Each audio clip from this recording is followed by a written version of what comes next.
afternoon. Welcome back to Gardening with Liz. I'm here at the Arroyo High School Farm Lab, and today I want to talk to you a little bit about fruit trees and caring for your fruit trees.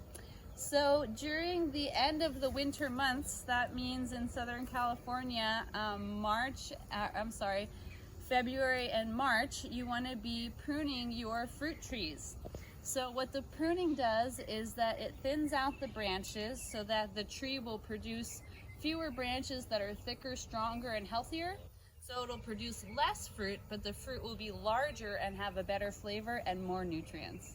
So what we want to do is thin out our branches, and I'll show you exactly how to pick which branches to cut and which ones to leave.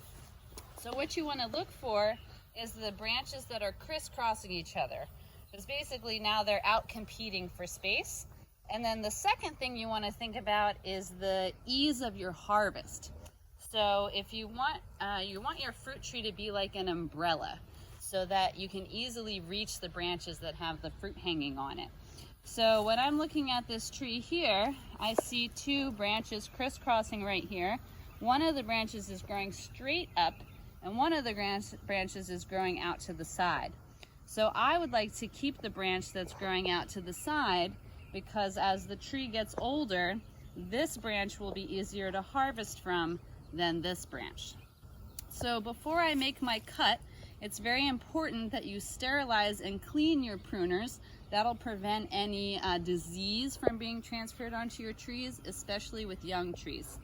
It's also important that you cut at an angle, and that'll help prevent disease by water getting inside the branches. So here's my cut.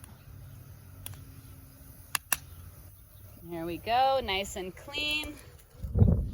At a nice angle here so that water won't get inside the tree branch. And that's it. So it'll take me about 20 minutes to finish this up. If you have any more questions about fruit tree thinning, you can send us a direct message on social media, Instagram or Facebook. Thank you so much. Please follow our channel, and we'll see you next week.